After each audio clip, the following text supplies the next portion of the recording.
So now ब्रैडकॉम group limited अब देखिए 28 रुपये 80 पैसे का आगमन हो चुका है। आप देखें तो लगातार यहाँ पर लोअर सर्किट लगा है और यहाँ पर 5% का आज फिर से यहाँ पर लग गया। ऑलमोस्ट अगर आप देखेंगे तो 10 बजे के आसपास यहाँ पर जो है लोअर सर्किट लगा, उसके बाद खुला नहीं है, उसके बाद सीधा लोअर सर्किट ही लगा रहा और यहाँ पर जरा सी भी बाइंग आई नहीं। अब देखिए डब्लू पैटर्न जैसा यहाँ पर क्यों बन रहा है। देखिए यहाँ पर आप देखेंगे तो आपको पता चलेगा, थोड़ा सा चार्ट को अगर आप एनालाइज करेंगे तो आपको पता चलेगा। मैं डिटेल में बताता हूँ, लेकिन इस वक्त अगर आप देखें सेलिंग के बारे में तो ये देखिए ये स्क्रीनशॉट है, ये सेलिंग का नहीं है। ये 3:08 पर स्क्रीनशॉट लिया है मेरी तरफ से और यहाँ पर अगर आप देखेंगे तो 24,19,000 शेयर्स बिकने के लिए आए। ये 30 लाख थे, धीरे धीरे धीरे धीरे कम होते चले गए।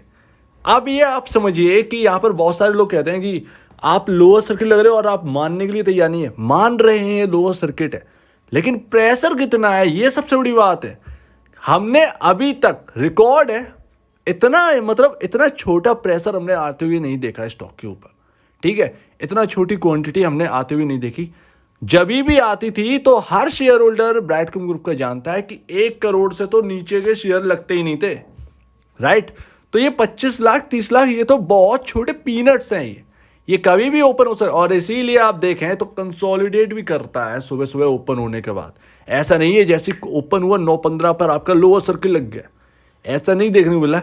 ये हमेशा का रवैया था, इस वक्त चेंज है, बिहेवियर बहुत चेंज है। क्योंकि आसपास देखिए आप, इसका मतलब क्या है, इसका मतलब ये जो नंबर ऑफ शेयर, जो क्वांटिटी जो है वो बहुत लो लग रही है। इसका मतलब क्या है, बेचने वाला तैयार कर नहीं है, सेल करने के लिए कोई तैयार नहीं है इस प्राइस पर, लेकिन यहाँ पर बाई करने के लिए बहुत कम है। ट्रेडिंग चल रही है, हाँ ये मान सकते हैं कि भैया ट्रेडिंग चल रही है, वो एक अलग बात है। लेकिन बाई करने के लिए, बहुत बाई करने के लिए यहाँ पर हमारे जो इसमें जो दिख रहा है वो यहाँ पर देखने को नहीं मिल रहा है कि बाई करने के लिए एक बड़ी क्वांटिटी नहीं आ रही है। यानी इन्वेस्टर्स अभी भी किसी लेवल का वेट कर रहा है, ये समझ में आ रहा है। लेकिन उसके बावजूद भी आपके सेलिंग के लिए लोग नहीं आ रहे हैं, ये भी एक क्लियर। तो सेल करने के लिए कोई तैयार नहीं और इस लेवल पर बाई करने के लिए कोई तैयार नहीं है, ऐसा यहाँ पर देखने को मिल रहा है। लेकिन प्रेशर अगर आप कहें तो ये तो कुछ भी नहीं है। 1.5 2 करोड़ का यहाँ पर सेलिंग प्रेशर हमको देखने को मिला है क्वांटिटी में, और लोअर सर्किल लगातार लगातार लगते जा रहे। तो ये कहीं ना कहीं ये इसीलिए होगा कि यहाँ पर आपके सपोर्ट जो है ना वो बहुत हैं और आपका 200 EMA के ऊपर है स्टॉक। तो इसलिए भी यहाँ पर 200 EMA के अभी भी हमारे जो स्टॉक है वो मूविंग एवरेजेस के ऊपर है और ये पिछले 1.5 साल में नहीं हुआ जो कि अब हो रहा है। तो ये इंपॉर्टेंट है। RSI आप देखिए कहाँ पर है, कल 61.67 था, आज 55 के बिलो है। ठीक है ना, 55 54 के आसपास है। तो यहाँ पर RSI आ चुका है।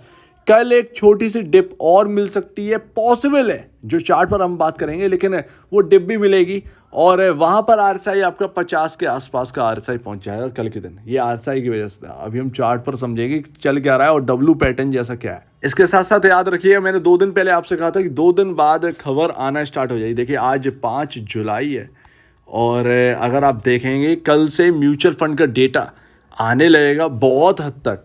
ठीक है ना, कल से शुरुआत हो जाएगी। कल 6 तारीख, नॉर्मली यहाँ पर 6 तारीख से यहाँ पर जो है ना स्टार्ट हो जाता है। हो सकता है कि 7 तारीख को आपको म्यूचुअल फंड का डेटा देखने को मिले या किसी और साइट पर 6 तारीख के दिन, कल के दिन यहाँ पर जो है ना डेटा देखने को मिल जाए।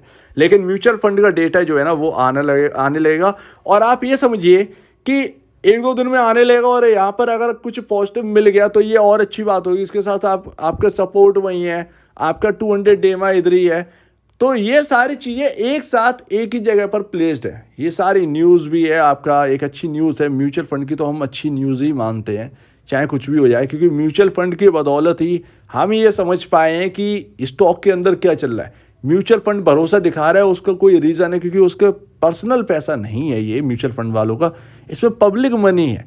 अगर उस पब्लिक मनी को कुछ होगा तो वो म्यूचुअल फंड के ऊपर काफ़ी ज़्यादा इम्पैक्ट डाल देगा।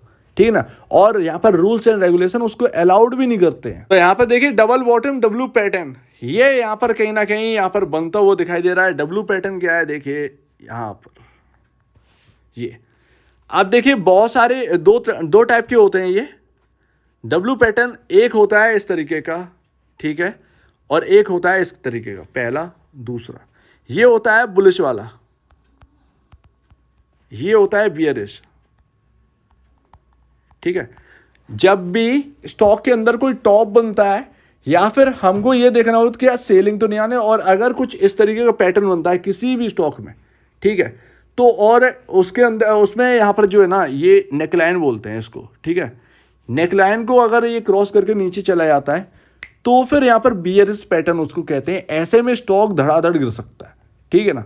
तो ऐसा नहीं है कि स्टॉक खत्म हो जाए, नहीं नहीं नहीं नहीं, उसके अंदर गिरावट आ सकती है। अब वो 10% की हो, 20% की हो, जो भी हो, लेकिन उसके अंदर गिरावट आ जाएगी 10-15% की। ये तो यहाँ पर जो है ना क्लियर यहाँ पर दिखता है, क्योंकि जब भी ऐसा पैटर्न बनता है ये देखने को मिलता ही है ज़्यादातर। जब भी आपका ऐसा पैटर्न बनता है तब यहाँ पर इसका कहते हैं बुलिश पैटर्न। डबल बॉटम जैसा यहाँ पर जो है ना यहाँ पर बॉटम फिशिंग हो जाती है, और यहाँ पर जो है ना बॉटम ही हमारा एक स्टॉप लॉस हो उसके नीचे। हमेशा ध्यान रखिए, मैं ज़्यादातर वीडियो में कहता हूँ कि जब भी कोई इंपॉर्टेंट लेवल है किसी भी स्टॉक में, चाहे 100 रुपये का स्टॉक हो, 90 रुपये चल रहा ना, अगर आपको स्टॉप लॉस लगाना है उसके अंदर 85 का, तो हमेशा 1.5 से 2% नीचे का स्टॉप लॉस जरूर लगाएं, ताकि अगर वो इंपॉर्टेंट लेवल टूटे, जो कि ज़्यादातर 90% इंपॉर्टेंट लेवल टूटता ही है, तो जब भी वो नीचे आए ना तो यहाँ पर नीचे वाली लाइन तक कंसोलिडेट करके ऊपर निकल जाए। अगर उसे चलना होगा अपसाइड तो वो 2% के अंदर एक कंसोलिडेशन करेगा और वापस यहाँ पर जो है ना उसे 85 के लेवल के ऊपर, उस इंपॉर्टेंट लेवल के ऊपर निकल जाएगा।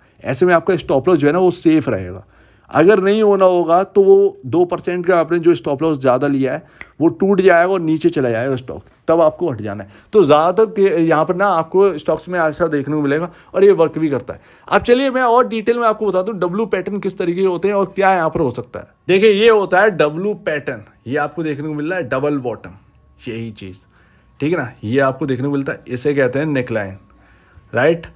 कभी कभार जब भी ये फेल भी होते हैं, ऐसा नहीं है कि फेल नहीं होता है, बिल्कुल फेल होता है। स्टॉप लॉस हर जगह होता है, शॉर्ट टर्म वाले, लॉन्ग टर्म वाले, सब के लिए स्टॉप लॉस होता है। स्टॉप लॉस तो होना ही चाहिए, ठीक है। तो डब्लू पैटर्न बन रहा है, इसका मतलब ये नहीं है कि आपका यहाँ पर जो है ना आप स्टॉप लॉस ही ना लगाएं, ये कोई बड़ी बात है, ये कोई बात नहीं होती है, मतलब, ठीक है ना। अच्छा यहाँ पर ध्यान रखिएगा, ये तो हो गए आपके बियर्स वाला, ये आपका बुलिश वाला। हमेशा आप कहें कि ऐसा ही बन जाए, नहीं नहीं नहीं, ऐसा नहीं होता है, बिल्कुल भी नहीं होता है। कभी कभार एक्सटेंडेड भी होता है, ठीक है, शॉर्ट फॉर्म्ड, यहाँ पर ऐसा एक लाइन आई फिर ऐसे ऐसे चल के ऐसे चला गया, ये होता है डब्लू पैटर्न। एंट्री अपने को यहाँ पर लेनी होती है नेकलाइन के पास में, और उसके बाद यहाँ पर तेजी, नीचे का स्टॉप लॉस। कभी कभार एक्सटेंडेड होता है, जैसे ऊपर से गिर रहा है स्टॉक तो थोड़ा सा यहाँ पर सपोर्ट लेके ऊपर आया, नीचे गया, फिर यहाँ पर जो है ना आपका डब्लू पैटर्न ना, तो ये होता है नीचे का यहाँ पर ना ये एंट्री लाइन, तो ये भी पैटर्न बनता है, ठीक है। अब इसको कैसे हम उस पर आजमा सकते हैं चार्ट पर, जरा इसको भी देखें। तो डब्लू पैटर्न में ऐसा आ रहा है, ठीक है। अब हो सकता है कि एक्सटेंड कर जाए, थोड़ा सा और डाउन आए, वापस यहाँ चले जाए, पॉसिबल है, ये नहीं कह सकते कि ऐसा ही होगा। जो बन रहा होगा वही हमको देखना होगा। अब आप कहें कि यहाँ से आपका नेकलाइन जो है वो कहाँ पर बनेगा, नेकलाइन तो आपका ये हो गया, ठीक है, वो 36 रुपये, 36-40, ये ध्यान रखिएगा। ये आपका डबल बॉटम बनना होगा, तो डबल बॉटम आपका बनेगा ऑलमोस्ट, आप देखिएगा ये आपका लो 26 रुपये 95 पैसे, और उसी जगह आपका यहाँ पर देखिए जब भी आएगा ऐसा तो इस तरीके का यहाँ पर बन सकता है, ठीक है, और ऐसा फिर जा सकता है, राइट। यहाँ पर होना होगा, यहीं पर आपका पड़ेगा 200 डेमा। तो या तो स्टॉक में कुछ ये चल रहा है, क्योंकि हम देखिए सिर्फ बात कर सकते हैं, हम अपनी बात को रख सकते हैं कि क्या चल रहा है, रियल में स्टॉक क्या कर रहा है ये एक अलग बात है। हमारे से स्टॉक नहीं चलता, हम तो सिर्फ समझ सकते हैं एक ट्रेडर, एक इन्वेस्टर क्या कर सकता है इससे ज़्यादा, राइट। तो ये सारी बातें, अब यहाँ पर पता चला मूड माहौल ही खराब है मार्केट का, वो गिरे जा रहे, वो आईटी का प्रेशर, तो हम उस चीज़ को मेज़र करने का कोई तरीका नहीं है, किस स्टॉक पर किसका प्रेशर पड़ रहा है, ये तरीका कुछ भी नहीं है, ये मेज़र करने के लिए कोई यहाँ पर जो है तरीका नहीं है। लेवल्स टूटे, ये गया वो गया, समझ में आ जाने चाहिए कि यहाँ पर जाइए भैया थोड़ा सा यहाँ पर डाउन साइड दिखना है, ठीक है। तो वही है, तो यहाँ पर या तो एक ये इस तरीके का बनेगा, या फिर ये थोड़ा सा और डाउन जाकर ऐसा रहेगा। लेकिन जहाँ तक पॉसिबिलिटी है कि सेलिंग प्रेशर भी कम है, वो 200 डेमा तक जाने की कोशिश कर रहा है। वास्तव में अगर यहाँ पर डबल बॉटम बन रहा है स्टॉक के अंदर तो ये बहुत बहुत हेल्दी रहेगा। और डबल पैटर्न पर यहाँ पर ध्यान रखिए, डबल बॉटम पर यहाँ पर ध्यान रखिए, अगर इसी लेवल से यहाँ से घूमता है तो फिर ये समझिएगा कि नेक्स्ट फेज स्टार्ट हो चुका है, राइट। नेक्स्ट फेज क्योंकि आप नेक्स्ट फेज फिर आप किसे कहेंगे, फिर आपके लिए कहने के पास, इसमें कहने के लिए फिर है क्या? फिर अगर आप इसे भी नेक्स्ट फेज नहीं कर सकते तो फिर हमारे पास फिर है क्या? तो ये सारी चीज़ें हैं। लेकिन हाँ, एम जैसा नहीं है कि यार भाई यार बस यहाँ पर जो है ना बहुत तेज़ी हो चुकी है, ये है तो डब्लू जैसे ही, बस यहाँ पर अपने को एक पकड़ना है कि कहाँ पर ये घूमता है, ठीक है। अब बहुत ज़्यादा नीचे चला जाएगा तो वो डब्लू पैटर्न जैसा नहीं रहेगा जहाँ तक है, राइट। तो ये भी देखना। सो उम्मीद है आप इस बात को समझे होंगे, ये एम पैटर्न है, ये डब्लू पैटर्न है और डब्लू जैसा यहाँ पर फॉर्म हो रहा है। अब ये हमको देखना है, कल परसों नज़र आ जाएगा फ्राइडे तक कि यहाँ पर चल क्या रहा है। मैंने थोड़ा सा आपको बताने की कोशिश की है कि यहाँ पर क्या चल रहा है, बाकी नज़र रहेगी म्यूचुअल फंड के डेटा के ऊपर। 2 दिन के अंदर हमें समझ में आ जाना है कि यहाँ पर 200 डेमा से सपोर्ट ले रहा है या नहीं ले रहा है। अच्छी बात ये है कि सेलिंग प्रेशर इतना नहीं है, अदरवाइज सेलिंग प्रेशर अगर बहुत ज़्यादा होता तो फिर बहुत दिक्कतें होती। तो फिर हमें ये भी समझ में आता कि यहाँ पर जो है और थोड़े से डाउनसाइड लेवल आने, राइट। तो ये पूरी बात है। तो यहाँ पर सेलिंग प्रेशर कम है, 200 डेमा भी है और यहाँ पर डबल बॉटम जैसा फॉर्म भी हो रहा है। तो देखते हैं कि क्या होता है यहाँ पर। लेकिन अगर ये सब नहीं बचा तो फिर यहाँ पर प्रॉब्लम होगी, वो फिर यहाँ पर फिर 24 वो 23 के भी पॉसिबल हो जाएंगे लेवल्स। तो इस बात को भी ध्यान रखिए। तो शॉर्ट टर्म वाले जो है ना, जो जिन्होंने शॉर्ट टर्म के लिए लिया था और गेन्स हो रहे हैं, तो अगर वो डरे हुए हैं तो अपना देख लीजिए, वो ना अलर्ट रहे थोड़ा सा शॉर्ट टर्म वाले, क्योंकि शॉर्ट टर्म वाले ज़्यादा थोड़े से डरे रहते हैं। लॉन्ग टर्म वाले को तो उनके पास टाइम ही टाइम है, वो जानता है, वो सारी रिसर्च करके बैठा है। शॉर्ट टर्म वाले कोई रिसर्च करके नहीं आते, उन्हें तो सिर्फ और सिर्फ यहाँ पर तेज़ी जो दिखी वो हो गया। तो ये उनका ऐसा रहा, तो वो थोड़ा सा अलर्ट होकर चलें शॉर्ट टर्म वाले। लॉन्ग टर्म वालों के लिए तो फिर भैया अपना सोच कर बैठे हैं। सो उम्मीद है आप इस बात को समझे होंगे। आपके क्या कहना है इसके ऊपर कमेंट सेक्शन में कहिएगा। और अब वीडियो देखने के लिए बहुत धन्यवाद दोस्तों।